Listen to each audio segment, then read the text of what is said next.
Alhamdulillahirabbil alamin. Wassalatu wassalamu ala asyrafil anbiya wal mursalin wa ala alihi wa ashabihi ajmain.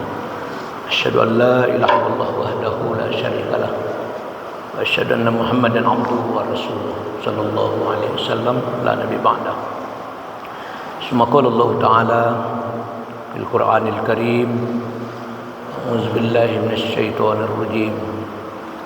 وَمَنْ كَانَ فِي هَذِهِ أَعْمَى فَهُوَ فِي الْآخِرَةِ أَعْمَى وَأَضَلُّ سَبِيلًا. Dan barang siapa buta hatinya di dunia,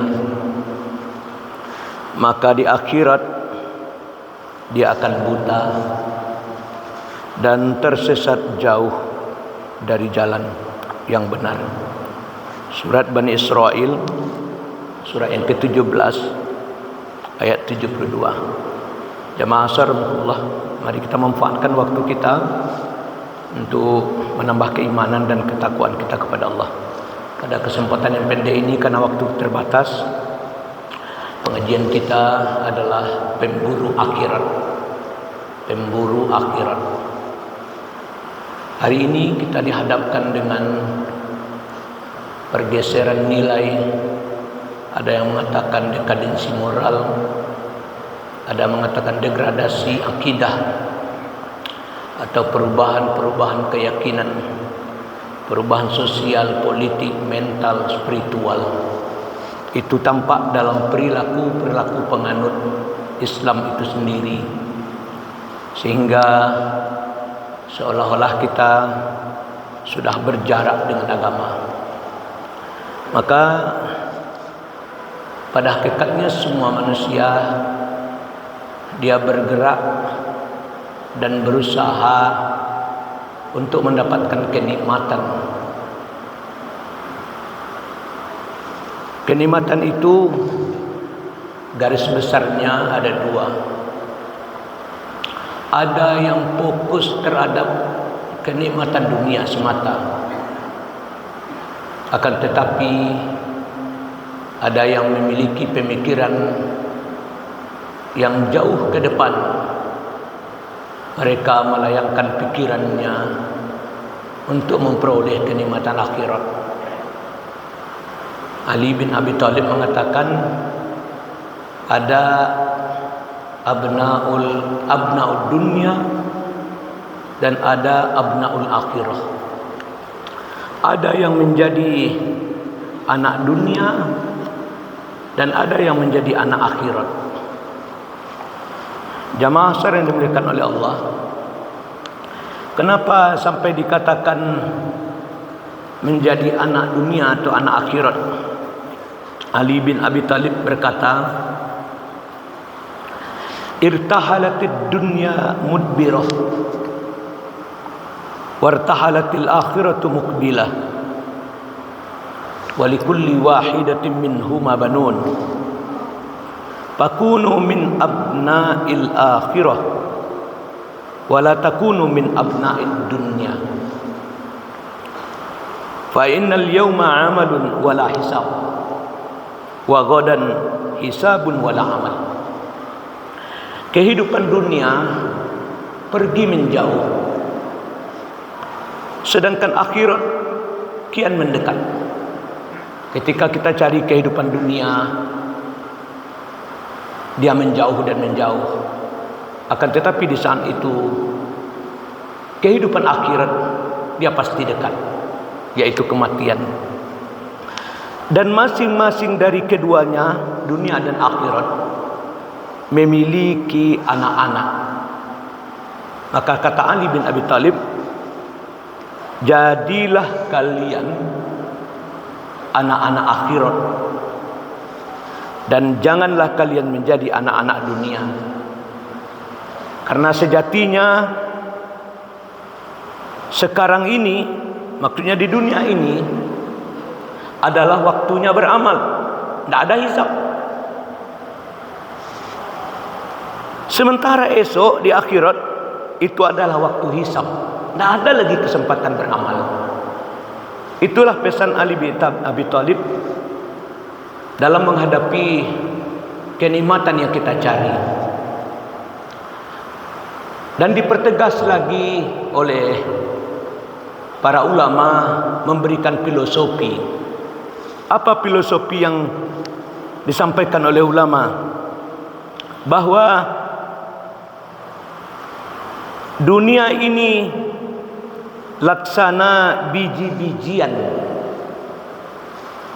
yang dikumpulkan semut di musim panas sebagai simpanan menghadapi musim dingin. Tanpa sadar, tatkala semut sedang asyik membawa sebutir biji di mulutnya,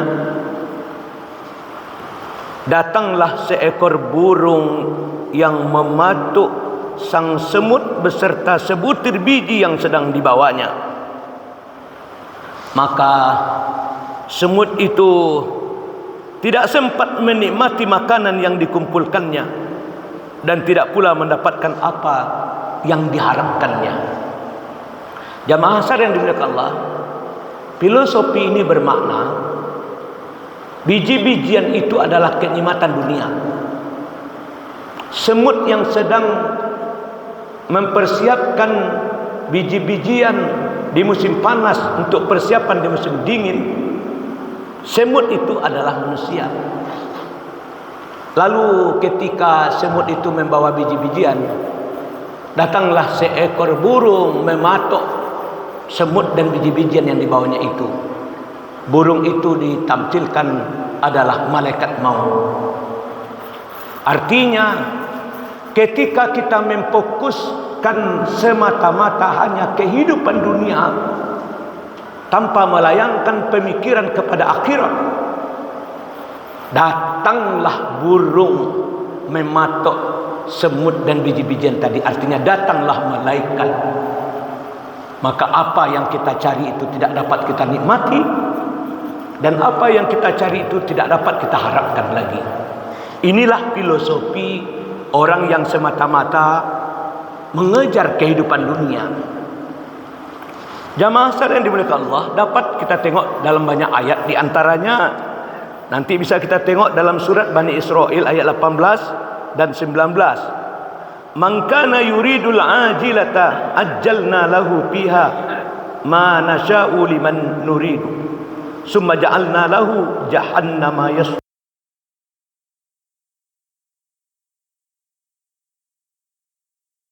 Menghendaki sekarang, maksudnya kehidupan sekarang, yaitu dunia, maka kami segerakan baginya di dunia. Dan apa yang kami kehendaki bagi orang yang kami kehendaki. Sedangkan baginya di akhirat disediakan oleh Allah jahannam, akan dimasukinya dalam keadaan tercela dan terusir. Lalu wa man aradal akhirah wa sa'alaha sa'yaha wa huwa mu'minun fa ulaika kana sa'yuhum mashkura. Dan barang siapa yang menghendaki kehidupan akhirat dan berusaha ke arah itu dengan sungguh-sungguh, sedangkan dia beriman kepada Allah, maka mereka itulah orang yang usahanya dibalas dengan baik.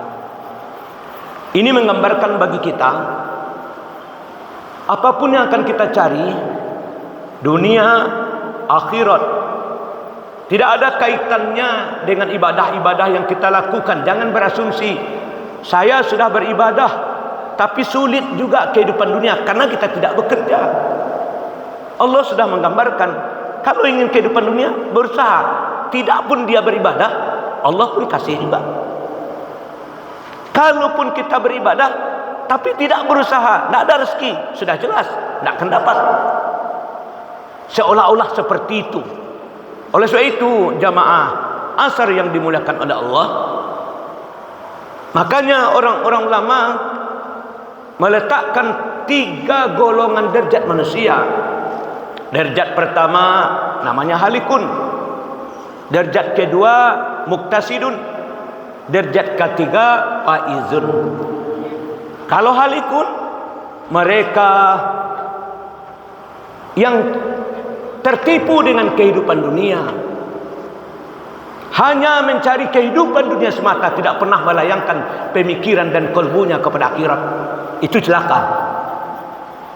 Tapi ada muktasidun, orang yang pertengahan, artinya berusaha dia menyimbangkan kehidupan akhirat dengan kehidupan dunia. Wabtaghi fima atakallahu darul akhirah wala tansa nasibaka minad dunya wa ahsin kama ahsanallahu ilaik wala tabsil fasada fil ard innallaha la yuhibbul mufsidin. Carilah kebahagiaan akhirat, tapi jangan abaikan kebahagiaan dunia, kehidupan dunia. Berbuat baiklah sebagaimana Allah telah berbuat baik. Jangan melakukan kerusakan seperti di negeri kita hari ini. Allah tidak suka melakukan kerusakan, karena ini adalah amanah Allah. Nah, itu muktisib. Tapi kita sebagai orang mukmin berusaha untuk menjadi tingkat golongan faizun, yaitu orang yang beruntung, orang yang berusaha memprioritaskan pikiran, hati atau kalbu, seluruh kehidupannya betul-betul menuju akhirat. Insya Allah kehidupan dunia dia akan mengikut. Oleh sebab itu, jamaah asar yang dimuliakan Allah, karena waktu terbatas, marilah kita bingkai kehidupan kita dengan 3 ruang lingkup itu. Kita tengok nanti kembali dalam surah Al-Baqarah ayat 177. 3 inilah yang menyelamatkan kehidupan kita di dunia dan di akhirat. Laisal birra an tuwallu wujuhakum qibalal masyriqi wal maghrib walakinnal birra man amana billahi wal yaumil akhiri wal malaikati wal kitabi wan nabiyyin wa atal mala ala hubbihi dawil qurba wal yatama wal masakin wa ibnas sabil was sailina wa fir riqab wa aqamas shalah wa ataz zakah wal mufuna bi ahdihim iza ahadu was sabirina fil ba'sa'i wad darra'i wa hinal ba' ulaika allazina sadaqu wa ulaika humul muttaqun. Bukanlah kebajikan itu sekadar engkau hadapkan wajahmu ke arah timur dan barat, maknanya solat. Ketika kita solat di Mekah, orang yang datang dari barat dia akan mengarah ke timur, orang yang datang dari timur dia akan mengarah ke barat, orang yang datang dari utara dia akan menghadap ke selatan, orang yang datang dari selatan dia akan menghadap ke utara. Bukanlah kebaikan itu sekedar menghadapkan wajahmu ke arah timur dan barat, utara, selatan. Akan tetapi kebaikan itu, itulah rukun iman. Beriman kepada Allah, beriman kepada hari akhir, beriman kepada malaikat, beriman kepada kitab atau dan beriman kepada nabi-nabi, tambah qada dan qadar. Bukti mereka beriman, mereka mengulurkan kebaikan kepada siapa? Itulah lingkup sosial, kepada karib, kerabat, fakir, orang miskin, orang yang berjuang pada Allah, orang yang minta-minta dan tidak minta-minta. Mereka mendirikan solat untuk menyambungkan ruhnya kepada Allah. Mereka menunaikan zakat karena harta yang dianugerahkan oleh Allah ada hak orang lain di dalamnya. Mereka memenuhi janji apabila mereka berjanji. Mereka sabar dalam kemelaratan dan penderitaan. Mereka itulah orang yang berlaku benar, dan mereka itulah orang yang bertakwa. Mudah-mudahan di tengah kejahatan, tipu muslihat, musibah demi musibah, pergeseran akidah, ibadah, tauhid, jihad dan akhlak, kita bingkai kehidupan kita dengan 3 ruang lingkup: rukun iman, rukun Islam, dan sosial kemasyarakatan. Fa'tabiru ulil absar, karena waktu sudah masuk. Walhamdulillahirabbil alamin. Mohon maaf. Assalamualaikum warahmatullahi wabarakatuh.